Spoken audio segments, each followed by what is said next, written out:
Wankawan TV1.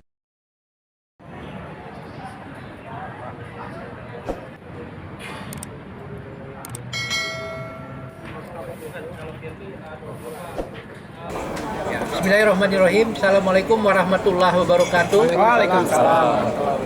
Baiklah pemirsa dimanapun Anda berada, kembali lagi kita dalam podcast kali ini.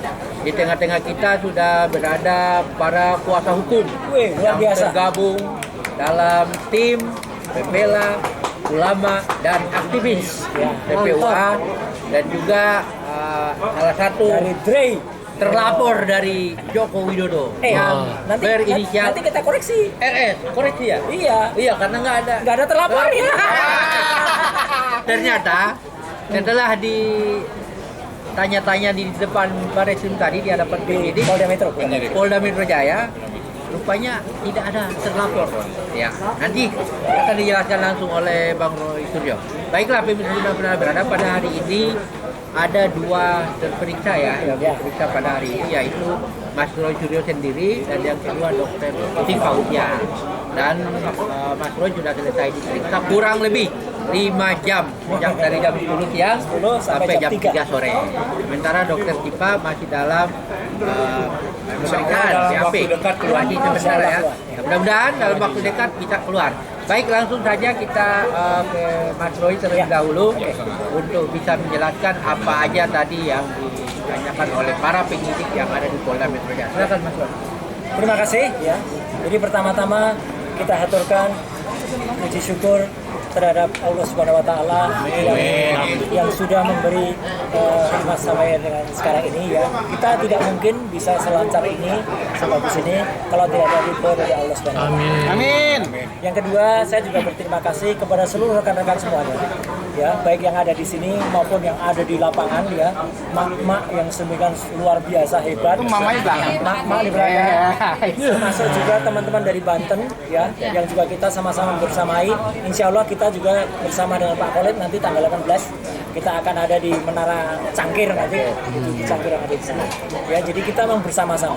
Ya. Dan saya juga mengucapkan terima kasih kepada Kapolda Metro Jaya ya, dan juga kepada Kapolri ya, atas sudah ditempatkan penyidik yang smart, penyidik yang profesional. Jadi penyidik yang smart, penyidik profesional memang mengerti apa yang harusnya ditanyakan dan mengerti apa maksudnya surat undangan. Jadi yang menarik adalah saya tadi didampingi Mas Medi ya, kemudian didampingi Pak Yaya, didampingi lain ya, Pak Ristan saya malah lupa ya, di depanku malah lupa ya, gitu. Kami tadi menjawab semua pertanyaan dengan bagus ya gitu. Yang perlu dijawab ya kami jawab. Kenapa saya bilang yang perlu dijawab? Satu ya, dalam surat undangan ya, jadi bukan surat panggilan. Surat undangan itu kami diundang dan ternyata di situ dijelaskan pelapornya adalah yang disebut di situ tulisannya IRH Joko Widodo. Tapi menariknya terlapornya nggak ada. Jadi karena terlapornya nggak ada, kita perlu bertanya dong. Nah ini bagaimana? Pak ini nanti ini dalam rangka mencari keterangan untuk nggak boleh.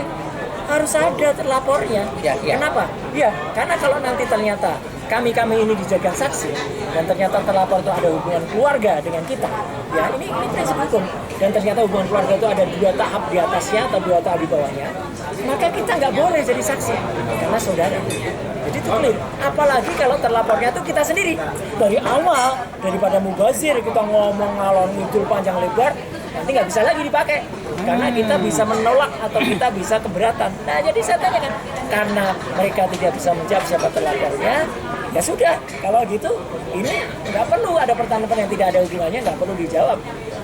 Yang kedua, justru ditanyakan juga ada peristiwa yang sangat spesifik, yaitu pada harinya nggak ada, tapi itu pada hari Rabu, tanggal 26 Maret 2025. Lokasinya ditulis Jakarta Selatan. Itu salah juga sebenarnya. Jadi harusnya lokasinya tempat lain. Menurut informasi saya nggak tahu. Dan pada saat peristiwa itu, kalaupun ditanyakan, ya, saya akan jawab. Saya pada saat itu tidak berada di situ. Ya, saya berada di tempat lain, di rumah makan di daerah Kemang. Dan saya bersama komunitas PTMKI, ya, gitu, Perhimpunan Penggemar Mobil Kuno. Jadi nggak ada hubungan sama sekali. Jadi nggak perlu itu ditanyakan. Kalaupun ditanyakan. Ya, dan yang ketiga adalah disitulah yang harus hati-hati teman-teman semua. Diselundupkanlah pasal-pasal yang tujuannya sebenarnya bukan untuk ini. Pasal-pasal itu untuk transaksi elektronik. Ya, orang transfer 1.000 ditulis 10.000, ya dia bisa kena pasal 32. Orang tidak punya, belum lihat ijazah asli, terus dia posting, kemudian dia tulis ini ijazah yang asli gitu ya kan, buat supaya apa liburannya tenang. Nah ternyata yang punya ijazah konon, karena kalau dia punya ya, itu kemudian mengatakan saya nggak pernah ngeluarin ijazah. Berarti berita bohong, membuat sesuatu supaya disebut asli, dia bisa kena harusnya. Jadi harusnya dia yang kena gitu kan. Nah makanya saya pun tadi tidak perlu ngarang-ngarain dulu ke dia, biarkan saja nanti. Jadi karena 3 itu tidak jelas ya, tidak ada, peristiwanya tidak jelas, kemudian undang-undangnya diselundupkan, maka kita itu punya hak. Sekali lagi teman-teman ya, kalau teman-teman yang salah, kita tuh punya hak dalam Undang-Undang Dasar 1945 untuk hak kita, untuk kita menyatakan keberatan. Jangan ulang, menyatakan keberatan kalau memang kita tidak ada hubungannya. Nah itu namanya kita smart, kita tidak membebani penyidik dengan dia harus buat keterangan yang panjang kali lebar sampai dengan malam hari, padahal itu nggak ada hubungannya. Ya kan ngapain aja gitu loh, nggak usah. Itu namanya kita menjadi mengorbankan diri kita sendiri atau menyiksa diri kita sendiri. Apalagi kalau menyiksa diri kita sendiri ternyata ada orang yang pengen nyiksa kita. Ya, itu nggak boleh kayak gitu. Jadi makanya kita harus pandai seperti ular, ya, lincah seperti elang, dan kemudian juga cerdas seperti kelinci. Kalau kita kelinci kejar ular, dia cerdas. Itu. Jadi dan sekali lagi, tetap semua itu adalah hubungan kita dengan sesama manusia. Jadi saya menyatakan terima kasih atas hablum minanas yang sangat bagus, tapi tetap kita jangan lupa hablum minallah itu yang paling. Amin. Semua tidak akan lepas tanpa kuasa Allah ya, dan saya berdoa, mari kita juga sama berdoa ini. Semoga semua teman-teman yang nanti terundang, bukan terpanggil ya, terundang, itu bisa melakukan hal yang sama seperti tadi sudah disampaikan detail oleh Bang Mehdi, ini kuasa hukum yang sangat hebat ya, gitu. Ya, itu Bapak itu. Bang Yaya yang luar biasa itu, dan Bang Rista ya, jadi luar biasa, ini yang mendampingi saya, dan kita juga berhak kok. Jangan misalnya hanya bisa dampingi 1, enggak, kita bawa 3. Yang masuk mana? 3 bisa masuk. Bisa masuk. Kursi di mana? Smart dong, cari kursi. Tidak ada yang mengatur itu ya. Ya ada, cari kursi, kita malah kita ngobrol. Cuma satu doang. Kita ngasih ilmu kepada penyidik, dia justru belajar tentang undang-undang ITE, ya, tentang naskah akademiknya. Jadi kan kita di dalam juga memberikan apa ya, memberikan pencerahan, namanya juga klarifikasi ya Pak Juju ya. Jadi penyidik saya tanya ya, karena pembuat undang-undang dan satu parol, satu itu sebagai DPR. Dan itu tadi saya terangkan ketika ditanya soal identitas pribadi, saya sebut di situ nggak apa-apa. Kalau identitas pribadi oke, saya dulu pernah di mana, pernah di DPR, pernah bantu presiden sebagai menteri, pernah juga menyusun itu, pernah juga di KPI. Jadi kalau mau ngundang teman-teman podcast atau ngundang TV ada aturannya. Itu nanti di Dewan Pers juga ada gitu. Jangan sembarangan. Iya, jangan sembarangan main comot, main undang-undang. Teman-teman juga bisa kok nolak. Bukan nolak, keberatan. Karena kami dilindungi Dewan Pers, kami dilindungi ada pasal-pasal dalam penyiaran. Itulah. Jadi semua itu ada aturannya. Saya kira itu ya. Jadi enjoy tadi Bang ya? Alhamdulillah enjoy, dan lebih enjoy lagi saya bisa ngobrol dengan teman-teman, masih kelihatan matahari. Joget dulu. Nanya aku dong Bang. Ya. Kira-kira dari pertanyaan itu dapat sepeda nggak Bang?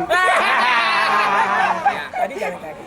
Baik pemirsa dimanapun Anda berada, tadi menarik apa yang dikatakan oleh Pak Dr. Roy Suryo bahwa setelah sampai di depan penyidik justru dipertanyakan, ini sebelum saya disidik siapa terlapornya? Malah terlapornya tidak ada. Para penyidik. Jadi bodong dong. Di depan kita sudah ada para kuasa-kuasa hukum yang hebat.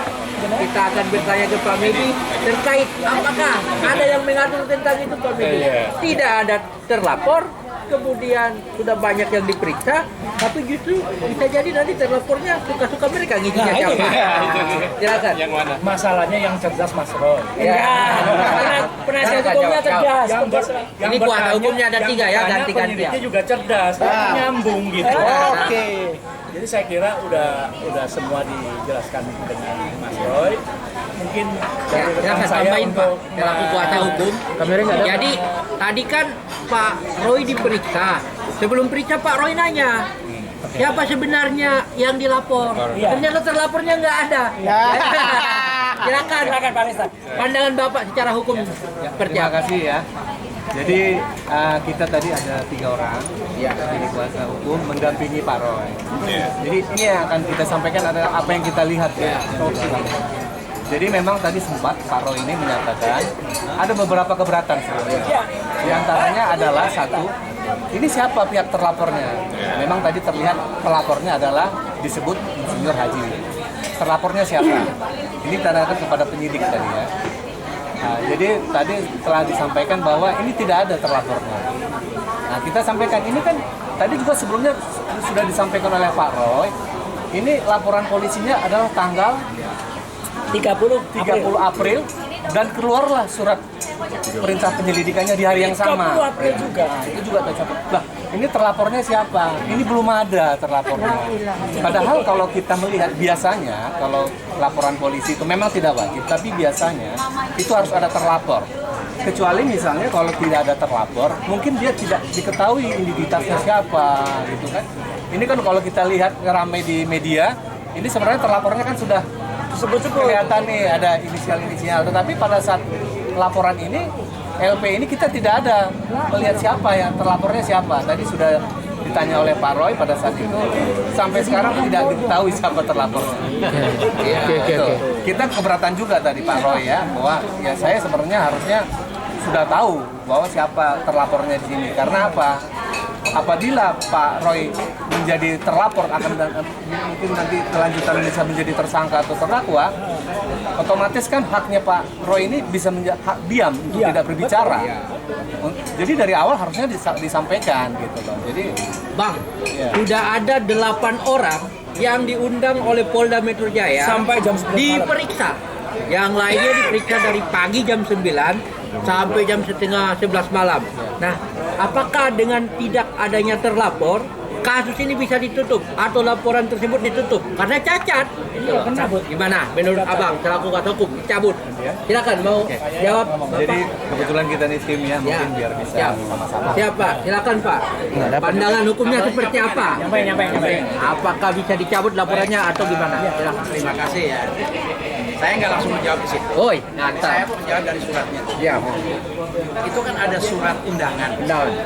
Surat undangan itu kan ada dasar rujukan. Betul. Lihat pasalnya, ya kan? Ya. Nah, lihat di situ tujuannya apa. Salah satunya di situ sebutkan tanggal 26 Maret. Sudah disampaikan sama Pak Roy tadi panjang lebar dalam pemeriksaan. Sudah, ya kan? Nah, pasalnya ada nggak keterkaitan di situ? Nggak ada. Kalau tidak, ya kita jangan menjawab dong. Nah, minta bukti-buktinya. Kalau di situ pasalnya 32, 35 ITE, ya kita minta bukti, ya Dokumen elektroniknya apa? bukti otentiknya apa yang ada di situ, ya kan? Nah itu, ya kan? Nah sekarang kalau ada pasal 310, 311, ternyata tadi tidak dibahas itu. Tidak dibahas. Tidak dibahas itu. Kan? Jadi itu ya. Nah sekarang saya jawab yang Ya. tadi ini dasarnya dulu, makanya semoga ini kalau ada pemeriksaan dalam kasus apa, lihat rujukannya. Pasalnya apa di situ? Kita bicara soal itu. Kalau keluar daripada itu, Bapak misalkan belum makan, tapi Bapak misalkan ditanyanya nanti Bapak dari mana, atau Bapak tidak nyambung, ya jangan dijawab, Pak, Bapak belum makan, ya kan? Jawab yang apa adanya, ya kan? Nah sekarang saya menjawab. Bagaimana? Apakah bisa tutup atau tidak? Nah itu kewenangan daripada Polda Metro Jaya penyidik. Berdasarkan dan itu dari bukti-bukti semua dirangkum, ya kan? Kesimpulannya apa dilaporkan ke pimpinan dan ini akan dilaporkan kepada siapa pelapor. Karena kami tidak bisa memutuskan bahwa ini bisa ditutup. Tapi kami bisa membayangkan kalau tidak terbukti ya mungkin kemungkinan bisa ditutup kan gitu. Tapi kalau mengatakan sudah ditutup kan kita bukan pimpinannya, nggak bisa kita menutup ya kan. Tapi dengan data-data kalau memang kembali kepada yang saya sampaikan tadi, apa sih rujukan tadi? Kalau tidak sesuai, ya mau dilanjutkan bagaimana? Betul. Nggak bisa dilanjutkan kalau tidak sesuai. Tapi kan kita tidak tahu yang diperiksa yang lainnya bagaimana, kan gitu, ya kan? Nah, mengenai kasus yang ditutup, kembali kepada yang diperiksa yang lain selain daripada Pak Roy ini, kan gitu. Tapi apakah ini prosedural? Ketika tidak ada terlapor, kemudian penyidikan klarifikasi terus dilanjutkan. Bahkan bisa lebih dari 8, ada diundang lagi sampai 10 dan itu. lebih dari itu. Menurut hukum seperti apa, Pak? Kalau SOP itu kan tadi SOP. prosedural, berarti SOP ya. SOP. Kalau SOP tadi udah disampaikan sama rekan saya, ya harus jelas, Sampario udah jelas siapa sih terlapornya, itu SOP-nya. Ternyata sekarang dilanjutkan. Nah, berarti Bapak bisa menjawab sendiri kenapa bisa dilanjutkan, kan gitu. Faktanya sekarang semua juga harus memberikan keterangan, yang dipanggil-panggilnya harus memberikan keterangan. Nah, makanya kembali kepada pasal rujukan tadi, mau nggak kita mengikuti kepada rujukan kita pasal itu? Itu aja. Kalau kita diajak keluar daripada yang ada di itu, nanti Bapak nggak sesuai dengan surat undangan dong. Ya kan? Surat undangan di situ apa? Kalau misalnya ada kawan-kawan lain yang dipanggil di Polda Metro Jaya untuk dimintai keterangan, apakah berhak kita untuk menolak karena tidak ada terlapornya? Begini, undangan klarifikasi itu bukan panggilan. Dia tidak memiliki pro justisia. Ya, jadi untuk menolak, bukan menolak ya, artinya untuk tidak hadir, maaf ya, bukan menolak sekali lagi. Untuk tidak hadir ya itu pro justisianya tidak ada sebetulnya. Seperti undangan pernikahan, Bapak mau hadir apa tidak? Hadir berarti Ya kan? jadi Ada masalah. kucing saya, misalkan mau hadir pada Bapak nggak mau hadir ya nggak apa-apa, kucing saya kok, kan misalkan gitu. Nah, itu sama, kita undangan, cuma ini undangan terkait dengan suatu kasus. Nah, dampaknya ada, ya sekarang ini kan zaman medsos, misalkan nggak hadir undangan mungkin dikatakan apa tadi namanya? Mangkir. Mangkir, atau mungkin dia menghindar atau apa.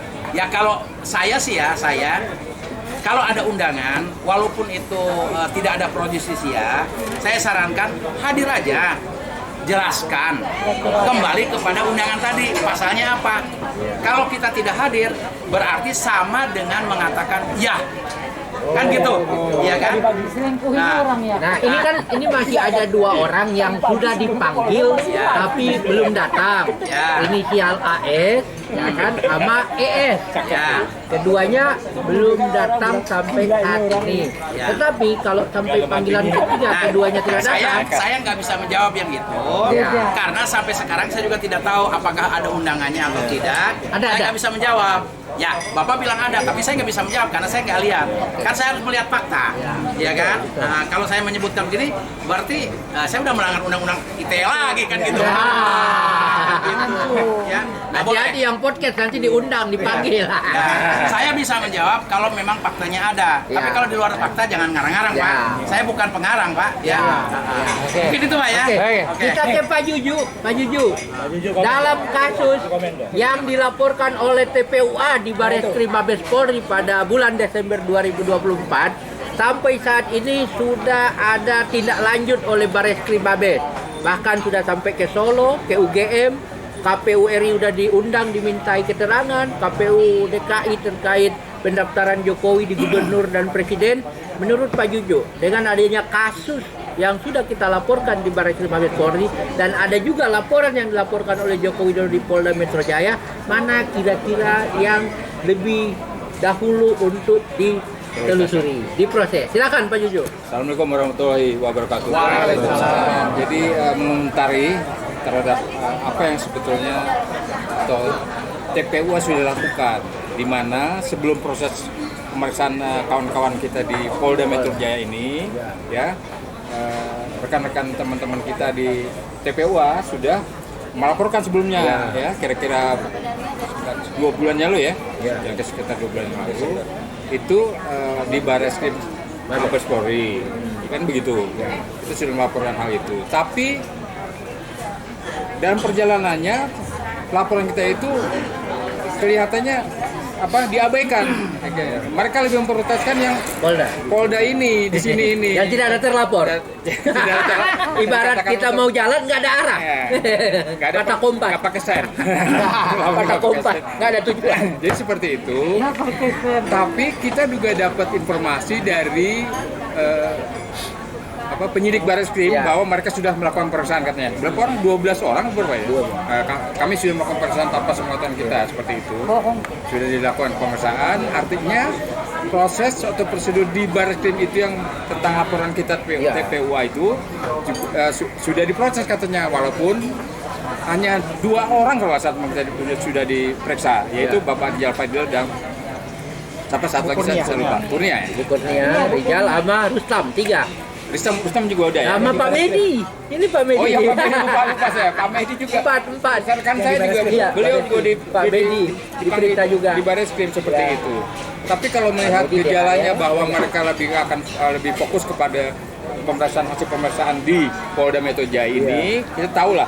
Berarti ada sesuatu di balik ini atau target yang mereka kejar ya, tentang mereka atau teman-teman saya ini yang dianggap ya oleh kita sebutnya Jokowi gitu kan, menganggap bahwa atau katakan menuduh gitu kan bahwa ijazahnya Jokowi palsu. Tapi kalau berpandangan selama kita belum pernah lihat ya, rekan saya Pak Mawedi, rekan saya Bang Suryo belum pernah melihat yang aslinya maksudnya. Ya. Bagaimana mereka mengatakan bahwa kita menuduh tentang ijazah palsu, orang kita sendiri nggak pernah melihat yang aslinya kok. Gitu ya. Nah, seperti itu. Jadi tetap saja menurut pendapat saya kita fokus yang kita selesaikan persoalan teman-teman kita di Polda Metro Jaya ini sampai sejauh mana, dan kita akan tongkrongin begitu kan. Nah, dan dapat mungkin kita akan lihat sampai sebenarnya dengan proses yang berlangsung di Barreskrim Polri itu. Seperti itu. Oke. Baik pemirsa dimanapun Anda berada, ada satu hal yang paling menarik di dalam proses pemeriksaan di Barreskrim Mabes Polri.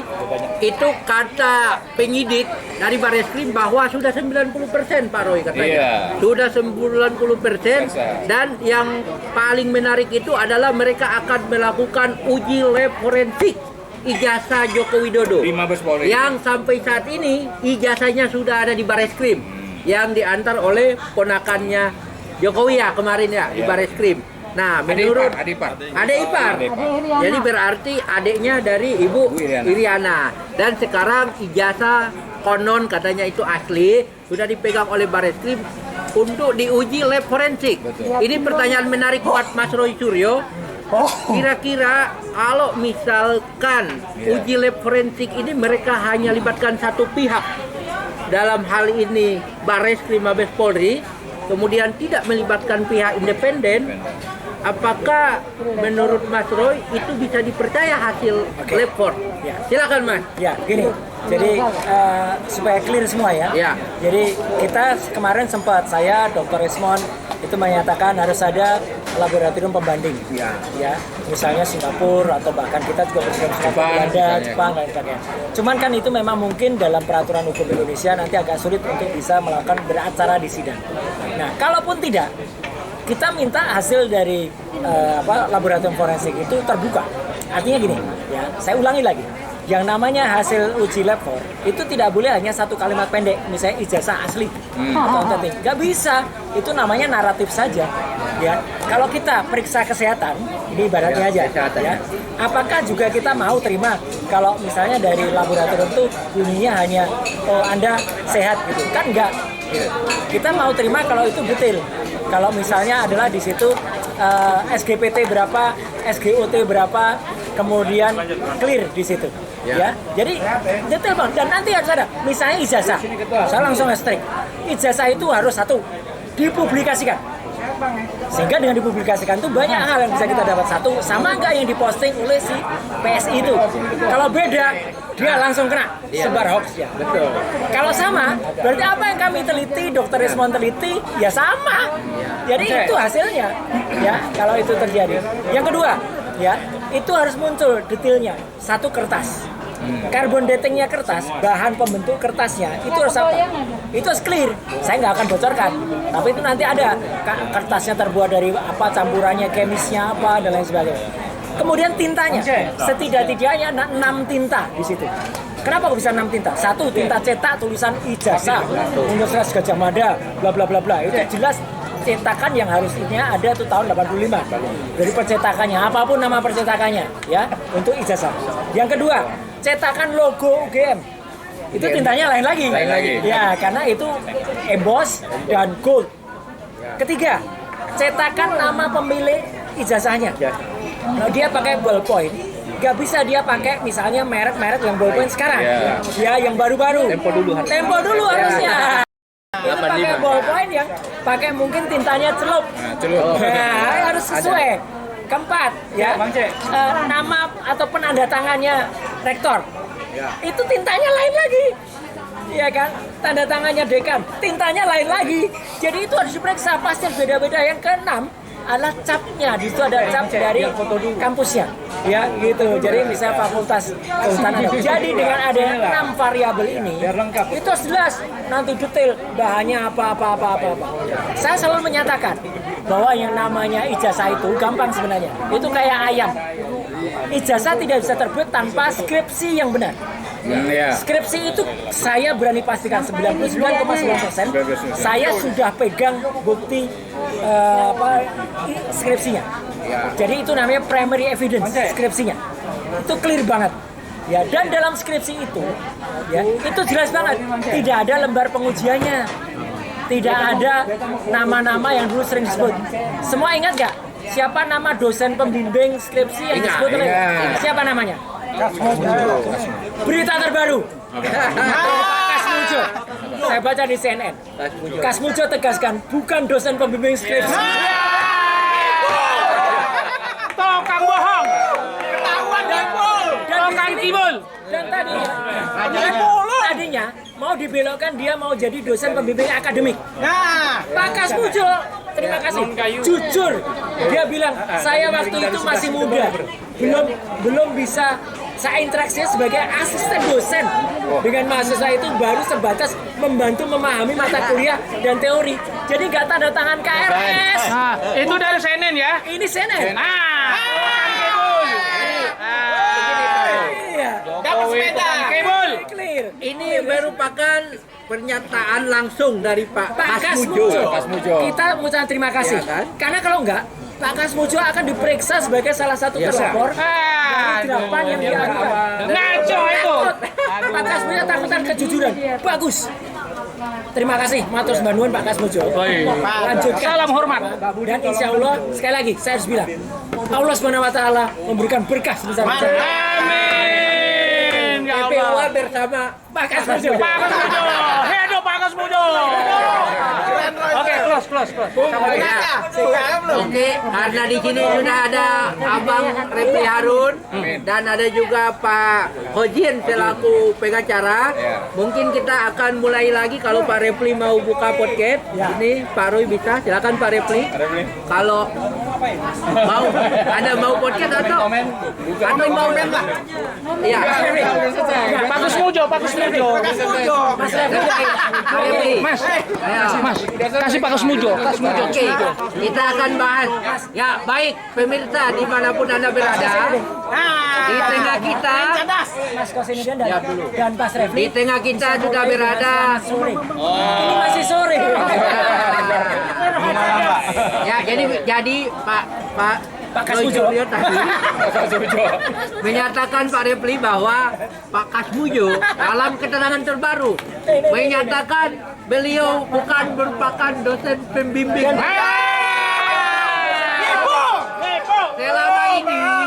Selama ini dalam sambutannya Pak Jokowi, baik itu dalam acara kampus UGM, dia sering menyatakan bahwa Pak Kasmujo ini merupakan Dosen pembimbing. pembimbingnya. Dosen skripsi. Sementara dia mengatakan bahwa dia juga bukan pemimpin. ya, Bukan, CNN yang ngomong. Dia mengatakan dia masih menjadi asdos. Asdos. interaksinya baru sebatas Jadi mengantarkan itu. Jadi bukan yang tanda tangan KRS. Ya, jadi pada tahun Jokowi pada saat mau wisuda, Pak Kasmulyo ini baru asisten dosen. Karena masih muda. Jokowi kan merawat. Ya, Bentar Pak. kenalan. Dia merawat bahwa saya mendampingi yang namanya jurusan pembimbing akademi. Kan di ada kan? Ya. Kalau dia bukan dosen pembimbing akademik dan juga bukan dosen pembimbing skripsi, maka kan namanya probable. Jadi Mas, ini statement Pak Kasmulyo. Kalau selama Pak Jokowi kuliah, itu saya hanya mendampingi. Saya mengikuti yang saya dampingi. Saya tidak boleh membuat atau melakukan pelajaran sendiri. Kena lagi. Jadi selama ini kita tahu siapa yang bohong ya, Pak. Ya, aduh ya Allah, ya Allah. Hancur. Ya. Jokowi diproses.